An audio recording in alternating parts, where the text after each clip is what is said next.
Hi there, this is Manny with Classic Auto Repair. Today we're doing a bottom side inspection of a 1978 Chevy Corvette. It's been off the road for quite some time, maybe since June of 2012. So quite a few years. We want to do a thorough inspection to make sure that it's mechanically in good condition as well as safety wise. So I'm going to start, as I always do, from the back of the vehicle, work my way forward with the notes I've taken already from my inspection. As you can see, the condition of the exhaust system is pretty rusted from the catalytic converter back. So up towards the front, it's not in too bad a condition. The metal looks good, but it looks like it got some salt on the backside of the car. And so we could technically just replace it from this point back, but it's not critical yet. However, there is a rust hole developing here, and the exhaust muffler is starting to show signs of holes that are going to be popping pretty soon, probably when you start driving. It's not critical, but something to put on your radar to get on the to-do list in the near future. So not something that you can't drive it right now, but let's keep that in mind as we move forward. I checked the spare. The spare is flat. This is an old tire in here, so something you may want to consider to have a spare tire that works and that can hold air. My recommendation is to put one of these better tread tires on it. However, I do recommend replacing the tires. This one is running low, and when I checked the date on these tires, they're dated for October of 2011 on all four tires. So that is going to be something that could potentially blow out on you just because of the age. That the rubber is hard, which affects the ride of the vehicle. It's going to be much stiffer. And if you impact anything like a puddle or something, you could face a blowout. So just preventative, based on the age of the tires, you definitely want, that's 15 years, which is way beyond the usefulness of the tires on brand new tires. So let's put that on your radar, and definitely something I would get addressed sooner than later. Probably one of the first things, so you can drive it on the highway without fear of having a blowout. On the back rail, I checked for impact, rust, and any kind of collision repair, and I don't see anything here. So we're looking really nice on the back. The back of the car has not been hit in my visual inspection of the back side of the car. So it's looking good there. Don't see any fiberglass repair or anything on the rear quarters or the bumper panel itself. Working towards the axle, I have listed the rear leaf bushings. They're pretty much flat and worn out. There's an upper and a lower. You can see the rubber is completely deteriorated and is squishing out. This will affect the ride. It creates rattles, so you definitely want to get that fixed and replaced. There's no signs of the rear brake calipers leaking. The hoses and the lines don't show any signs of brake leaks. So the backside is so far not showing it. However, as you start to drive it, you may develop some leaks. So we definitely want to keep an eye on the brake fluid level in the first 6 months of driving the vehicle. Check it about every time you put gas in it. Make sure that fluid is up to the top. And you can see from my startup video, the first video of this vehicle, the front reservoir was empty. So again, it's a very easy to identify issue if you see fluid has gone down in the brake master cylinder. You definitely want to bring that to our attention. But right now, the rear brakes are looking in good shape. I would replace the shocks. They've been on there a while. This is again going to affect the ride of the vehicle. They're probably original shocks from what I can tell. Front shocks have been replaced at some point, but the rears have not. Moving forward, let's see. Nothing on the rails themselves, just surface oxidation. No signs of heavy rust or structural problems. The rails have not been hit on the side. It hasn't suffered from a side collision. Floor pans are in good condition. I don't see any signs of repair or replacement. We're looking good there as well. So bottom of the floor pans, the overall frame of the vehicle is in good shape. Your Your lines for your fuel lines are good shape. They haven't been hit or suffering from any kind of corrosion. Heater hoses look pretty original. I would probably recommend replacing these. They will rupture and your coolant system will drain all the fluid, leaving you on the side of the road. So definitely put some heater hoses on there. I'll add that to the list. Moving forward on the frame rail toward the front of the car, no signs of impact on the front frame rails or the lower valance. Fiberglass on the nose all looks original with no signs of collision or structural problems or repairs. Okay, so moving forward from, again, the back, drive shaft looks like it's in good condition. I checked it for slop and play. I don't see any excessive wear, but we'll keep an eye on that as well. Transmission looks like it's been overhauled at some point.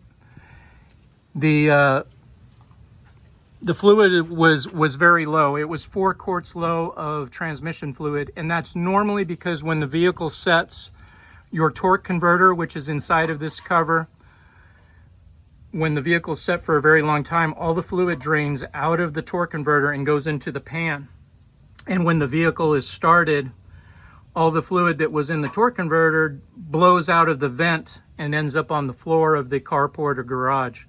I feel that that's what happened here. I have added the fluid and I restored shifting. I was able to pull it out of the parking spot that the tow truck left the vehicle. At first, it would not move because it did not have enough fluid. So fix that. And I don't see excessive leaking that would indicate that it wasn't the torque converter draining that caused the issue, but we'll keep an eye on that as well as we start driving the vehicle. It may need a pan gasket if it leaks excessively, but right now it does not show signs of that. I would change the oil, put a new filter on there. Let me cut this open and see what the inside looks like, what the filter has picked up. Got a small leak here on the drain plug that I would put a new seal when I change the oil on the vehicle, and that'll stop that leak right there. Over here we see that the starter has collected engine oil right here, and that is due to the valve covers leaking. This is real common on Corvettes. Up here, if you can see in the corner that I'm pointing, that is the corner of the valve cover, and it's wet and leaking. If you remember the initial startup of the vehicle, it was smoking really bad under the hood. That's because the valve covers leak on the exhaust manifolds because they're dried out. The car hasn't been driven in a long time. That oil, the engine oil from the valves, from the valve covers is leaking through and dripping down the side of the motor. So that's a inexpensive as far as major repair that can be preventative. Obviously, you don't want to have a fire under the hood, and you don't want excessive oil drips. This is one of those ones that can be fixed, relatively inexpensive. Now, this leak right here on the cover of the torque converter, it possibly can be the crankshaft rear seal, the rear main seal. It's up under here, and the only way to repair that is to go ahead and pull the transmission or motor. We don't recommend doing that. The reason being, the leak may return in as little as 6 months to a year if the car is not driven daily.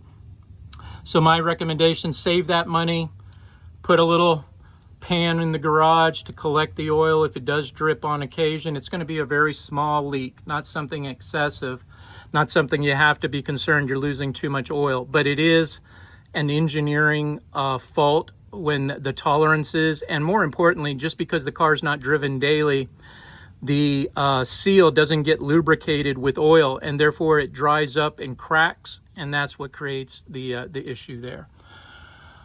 All right, as you can see right here, I have on my to-do list, replace the spark plugs and spark plug wires. These plugs have been in there for a very long time, and you can see from the condition of those spark plugs, they have not been replaced. So this will make the car run better, start better, and overall just make it a better performing vehicle. We'll also replace these wires because they've been on there since new, and they're showing signs of wear, and that will cause misfires as well. While we're up in this section here, the brake cylinder, as you knew, the reservoir was empty. Well, I also have a leak that's trailing on the bottom from the master cylinder. I believe the rear piston of the master cylinder is leaking, so we'd want to put a master cylinder on it, because this leak right here that's dripping down, coming down the side of the frame rail, and then it runs down over here to the corner, that's all brake fluid. Booster seems to work, the power brake booster. A lot of times the master cylinder leaking into the brake booster will cause the booster to fail, but right now the booster is working the way that it should. If in the future you feel like you have to push harder on the brakes to get it to stop, that would be the result of a booster failing, and we could replace that at that time. All right, moving down here towards the steering. This is your control valve that controls the power steering, and it does show signs of fluid leak and needs to be lubricated itself. There's a grease port right here that needs to have grease added. It's wet, so it's hard to tell. My recommendation is for us to clean everything on the bottom, power wash it, then road test it once we get the vehicle moving again and see if what leaks develop again on it. But I would get all this old grease off of all the suspension, tie rods, ball joints, and have it greased so that the metal to metal joints are lubricated with new grease to prevent any further wear and to make sure you're not going to develop rattles and looseness in the suspension. So all of these grease zerks would be cleaned and new grease added. All right, on the driver front wheel, this is the reason, one of the reasons the brake master cylinder reservoir was empty. It has a significant leak, and the way we can tell is looking at the tire. The inside tire is full of brake fluid and the wheel right here, and when this was sitting down at the bottom, it was dripping down here. The reason is your brake caliper is leaking right there. So you can see the drip coming from the caliper. This is your brake caliper, and needs to be replaced with some new brake pads because the fluid gets on the brake pads and causes brake issues. So we would put a new caliper, and I would go ahead and replace the hose while we're doing it. On the driver's side, it looks okay. I don't see any signs of leaks right now. The hose is in okay condition, so I would go ahead and leave this as is. I just got dripped on while I was showing you that from the coolant that's leaking right here. The radiator, kind of hard to see up in there, but if you can, right there you can see fluid leaking down the front of the radiator. So we have a coolant leak. I'm going to go on the top side and see if I can identify where the leak is coming from, put a pressure test on it, and see where the coolant system is failing, and get that addressed, because we have a pretty good sized puddle from the coolant leaking right there out of that hole. I don't see any signs from the passenger side. This is where the radiator hose goes. I believe the radiator hoses have been replaced on the top and the bottom. Front shocks were replaced at some point and don't show any signs of leaking or deterioration. Sway bar looks in good condition. Sway bar bushings, the end links don't look like they're rotted, so they're in pretty good shape on the front of the vehicle, unlike the rear links. All right, so that is that side of it. Let me see if I have, on the fuel pump, I would recommend, this is your mechanical fuel pump. It has been on there since new. I would recommend putting a new one of these on there to increase your reliability. There's a rubber diaphragm that is exposed to gasoline for the last many years, 40, 50 years, and this will be a major failure. If it stops working, the engine won't run. So we want to get that addressed as well. All right, so let's see, where are we at now? Okay, power steering also is dripping right here on the bottom of the pump, and the power steering reservoir was empty. It did not have any power steering when I first started it. I added a pint of power steering fluid and restored movement and power. However, if the fluid leaks back out, you're going to lose power steering again, so we need to get it addressed. It's either right here in the control valve, which we can replace this entire part, in combination with the pump seals that are leaking, and we replace the entire pump with a new power steering pump and restore function there as well. Upper and lower control arms look good. Ball joints look good. I just need to drive it, which we haven't got to that point yet. When I get it on the road, I'll be able to tell how much play is in the front end and see what parts are mechanically worn out. But again, these tires will cause a lot of steering issues. A lot of the feel that you get of vibrations and things can be the result of hard old tires right there. So something we definitely want to talk about and get fixed on it.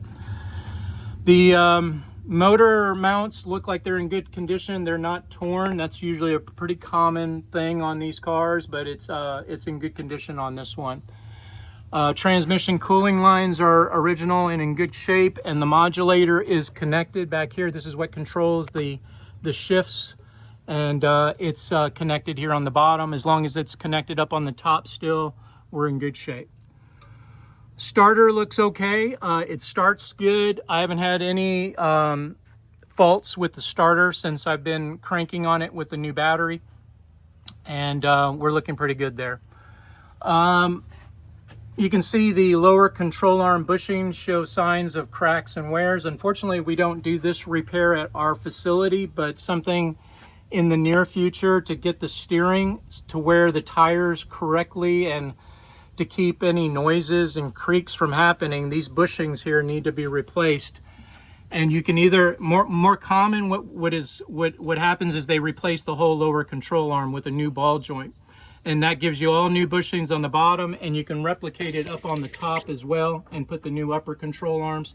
That way the pivot and the suspension is all brand new and won't give you any problems. But right now it works, and it's not a safety concern at this point, but something more of a really precision steering and wear of the tires. If you start to see excessive wear, this is going to be the culprit. Your suspension needs to be in alignment so that the tires wear correctly. And they're not excessive, but definitely something to address.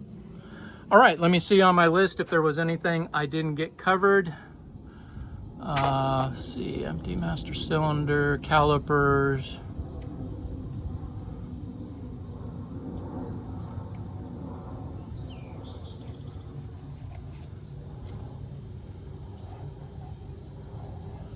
Yep, that's everything on the bottom of the vehicle. So next thing will be for me to record a video of the topside inspection. I'll run through all the electrical, all the topside systems to see if there's any issues that we need to address and go over. All right, thanks for watching. This is Manny with Classic Auto Repair.